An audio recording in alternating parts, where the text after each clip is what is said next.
Naungkat sa impeachment court ang pagiging malapit umano ni LRA Administrator Diaz kay Pangulong Aquino. Pero ayon kay Diaz, wala raw itong kinalaman sa pagbibigay niya ng listahan ng mga property ni Chief Justice Renato Corona sa prosecution. Live mula sa Senado, may report si Joseph Morong. Joseph? Jessica, lumabas nga sa pagdinig kanina, doon din sa curriculum vitae na nakuha ng GMA News Research, ang kaugnayan nitong si LRA Administrator Eulalio Diaz III kay Pangulong Aquino. 1998 ang unang magtrabaho si Diaz bago siya na-appoint sa LRA. You are classmates with the President in grade school, is that correct? Not in all the years, Your Honor, because we have several sections, Your Honor, but we are batchmates, Your Honor. In grade school? Yes, Your Honor. All right. Then, you volunteered to work in his legal team when he ran for president. Is that correct? As a volunteer in the campaign, Your Honor. You're a volunteer. And then when he won, you served in his Senate staff. Yes, Your Honor. You've served here actually in the precincts, in the premises of this Philippine Senate. Yes, Your Honor. You were Director 5 from July 2, 2007 in the office of the then Senator, who is now the President. Yes, Your Honor. Yes. Instructions. Ikalawang araw na ito ng pananabo ng ilang senator judges kay LRA Administrator Eulalio Diaz. Sa listang ibinigay ni Diaz sa prosecution kasi, 45 ang nakalistang ari-arian di umano ni Chief Justice Renato Corona. Pero mismong ang prosecution na nagsabi na posibleng 21 lamang dito ang kay Corona. Tanong tuloy ni Senator Judge Bongbong Marcos, hindi kaya sa nung paghanda nitong listahan na ito ay may nakabulong sa iyo. Hindi hindi pa ako tapos. Paano mo sasagot? May naman nakabulong sa iyo na hindi bale mas malaki yung listahan, mas maganda yung pang PR. Kaya mas mahabang listahan, mas maganda. So basta tabaan mo para mas magamit ng mas magamit ng kung sino para pagandahin yung kaso kontra kay Chief Justice, at least in the press. Hindi po. Wala naman. Never po. Hindi mo naman naisip dahil kaibigan mo ng mga taga-administrasyon, ay ikaw kasama ka sa executive, ay hindi naisip para tulungan ko kasi yun ang ninanais ng ating ng administrasyon yun ang ninanais, tulungan ko kaya habaan ko yung listahan para mas maganda para sa kaso kontra kay Chief Justice na napakaraming ibabanggit na mga lupain. Hindi mo naisip yun. Sa kanyang curriculum vitae na nakuha ng GMA News Research, naging legal counsel siya sa Kamara ni Nooy Representative Benigno Aquino III simula 1998 hanggang 2007. Siya raw ang naghahanda ng mga opinyon at comments sa mga panukalang batas at uma-attend ng public hearings sa Kamara. Pagkatapos ito, 2 taon din siyang naging hepe ng legislative staff at chief political officer na maging senador na si Aquino.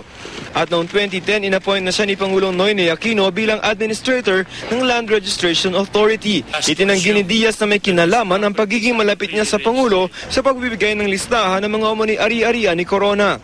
Sinabi niya ng Presidente na gusto niyang ipa-impeach o ipatanggal itong Chief Justice. Natural lang sa tao, it's human nature, because he's always followed and supported the President, that he will try his best to support what the President is doing. But I'm afraid that as a lawyer, he may have violated the canons of professional ethics. Last na lang. Sir, nito saan ba kayo ni Pangulo to ask for that? I definitely said no. Sir, But to me, si Administrator Diaz did his job. And the job is, kung ano request, na-print niya yon. And it is the duty of the prosecution kung ano yung evidence na ipapasok namin. At ang pinasok naming evidence, yun yung 21 properties. kahit na Senado ang pagdinig ngayong araw, may pagkakataon namang nababasag din ito. Bumalik na si Lead Defense Counsel Serafin Cuevas matapos umatake ang kanyang vertigo. I would like to be given at least 1 minute, Your Honor, to extend my apologies to the Honorable Court and to the members of this Honorable Court, Your Honor, for not being able... Apologies are necessary. Sapagkat tao lamang tayo. Salamat po. Kagalang-galang na Pangulo. Si Attorney Jude Roy naman, isa sa mga defense counsel, inireklamo ang isang artikulo sa isang pahayagan na tila pinapalabas daw na may namamagitan sa kanila ni Carmina Cruz, ang Customer Relations Head ng Alveo Land, na isa sa mga testigo ng depensa. Sa kanyang testimonya kahapon, ilang beses nangingiting sinabi ni Cruz na single daw siya. I wish also to publicly apologize to Ms. Cruz. There was an unfortunate article that appeared in the Philippine Star imputing some kind of relationship between myself and Ms. Cruz. And I want to make it of record that I'm not in conformity with the publication, and I would like to give Ms. Cruz fair opportunity to deny. What is that relationship? There's some item, Your Honor. I apologize. Let's forget about those things. Anyway. Yes, Your Honor. I will proceed. We are adults, so. Jessica, ayon sa defense ay meron pa silang tinatayang mga 7 ng mga testigo at isang ang surprise witness, Jessica. Okay, Joseph, ang hirap magtanong kasi ilang araw nang nakasalang itong si Mr. Diaz eh. Yes, ma'am. Mga dalawa pa lang naman. Ay, dalawa for the defense, no? Kasi dati, ay hindi pala, dalawa nga. So, unang beses siyang iniharap ng magkabilang kahit ng either parties, no? Kasi dapat hindi siya witness ng prosecution. So, 2 araw pa lang naman siyang nasasabon. Okay, sa tansya mo ba, kontento yung mga senator judge na nagtanong doon sa sagot niya, doon sa mga nakita nilang parang inconsistencies? Hindi, Jessica. Hindi sila masaya dun sa sagot nitong si LRA Administrator Diaz, no? At minsan binibitawan na nga lang kasi katulad ng nangyari kay Senator Bongbong Marcos, nagiging circular na lamang, paikot-ikot na lamang yung sagot at saka tanong. Pero definitely they were not satisfied. According to dito sa kay Senator Miriam Defensor Santiago, paglabas siya kanina is that medyo inconsistent daw to at sa perspective niya bilang trial judge, medyo may makakapekto yun sa pag-assess niya ng statement itong si Diaz, Jessica. Okay, it's the last day tomorrow before the long break.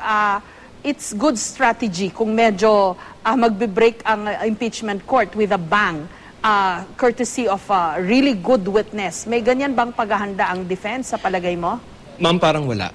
Kasi parang, kasi ang tagal na nakapending itong 7, no? But I think they want to finish yung narrative. Kung merong narrative ang isang trial, no? Kanilang posisyon, yung tungkol dun sa yaman itong si Chief Justice Corona. Kung titingnan natin yung listahan ng kanilang witnesses, nakapila dyan yung mga taga Manila City Hall, no? Yan yun yung magsasabi sila tungkol dun sa expropriation kasi binayaran yung Basa Guidote Enterprises ng Manila City Hall ng 11 million. At yan yung pinambili daw ng mga ari-arian itong si Chief Justice Corona.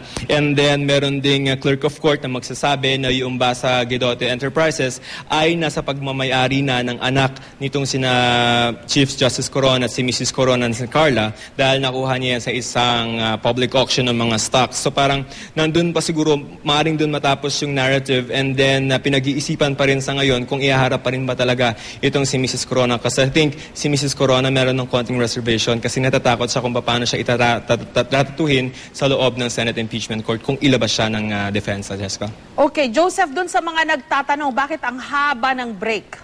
Bakit nga raw ba? Ma'am, Holy Week, buti sila may break. 23 ang break nila, no? And then babalik sila ng May 7. Mga isang buwan yan. At magpapahinga rin yung mga ibang senador, no? Pero sa regular na calendar naman ng Senate, ay meron talaga silang tinatawag na Lenten break. Kaya lang sa mga ordinaryong mga mamamayan, 3 araw lang yan kung magtatrabaho kayo, Jessica. Pero traditionally, ang Senado talaga, mahaba ang break at this time of the year. Yes, ma'am. Okay, maraming salamat, Joseph Moro.